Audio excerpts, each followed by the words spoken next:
हिमाचल प्रदेश में सेब का सीजन रफ्तार पकड़ चुका है, लेकिन बागवान पूरी तरह से हताश नजर आ रहे हैं।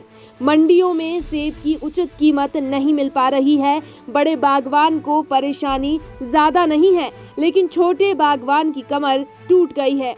शिमला की भट्टा कुफर सब्जी मंडी में सेब बेचने आए बागवानों का कहना है कि सेब की एक पेटी पर करीब 650 रुपए खर्चा आ रहा है और कीमत 800 से लेकर 1500 रुपए तक ही मिल पा रही है। लागत लगातार बढ़ रही है और दाम घट रहे हैं। शिमला से लेकर सोलन, चंडीगढ़ और दिल्ली तक किसी भी मंडी में बागवान को उचित रेट नहीं मिल पा रहा है। एपीएमसी शिमला किन्नौर के अध्यक्ष नरेश शर्मा का कहना है कि प्रदेश में अब तक 65 लाख से ज्यादा पेटियां मार्केट में पहुंची है और करीब 3.5 लाख पेटियां और मंडियों में आनी बाकी हैं। अंदाजा लगाया जा सकता है कि सीजन की शुरुआत में ही मार्केट के हालात ऐसे हैं, तो बाद के दिनों में जब सेब की भरमार आएगी तो क्या स्थिति होगी। सेब के गिरते दामों पर कांग्रेस जयराम सरकार को घेर रही है, तो मुख्यमंत्री कह रहे हैं कि सरकार बेहद चिंतित है। हो सके तो बागवान थोड़े दिनों के लिए मार्केट में सेब ना भेजें। उम्मीद है कुछ दिनों बाद मार्केट चढ़ जाए। इस साल हिमाचल के सेब बागवानों पर मौसम से लेकर महंगाई तक कई तरह की मार पड़ी है।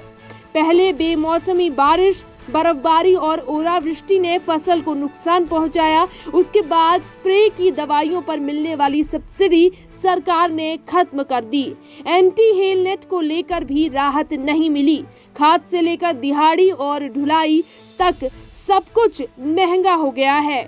हिमाचल प्रदेश में सेब के दामों में भारी गिरावट के बाद सीएम का मार्केट में कम फसल भेजने का सुझाव बागवानों के गले नहीं उतर रहा। बागवानों का कहना है कि पकने के बाद सेब नहीं तोड़ा तो फसल बर्बाद हो जाएगी। अधिक पकने की सूरत में सेब पेड़ों से झड़ जाएगा। मौजूदा समय में फसल को रोकना संभव नहीं है। बागवानों ने सरकार से सी स्टोर की सुविधा उपलब्ध करवाने की मांग उठाई है। राज्य में सरकारी क्षेत्र के कोल्ड स्टोरों की क्षमता महज 20 से 30 हजार मीट्रिक टन है। इसलिए बाहरी राज्यों से सी स्टोर में प्रदेश के बागवानों की फसल रखने की व्यवस्था की सरकार से मांग उठाई जा रही है। बागवानों ने सरकार से कश्मीर की तर्ज पर नेफेड के जरिए MIS के तहत सेब खरीद करने की भी मांग उठाई है।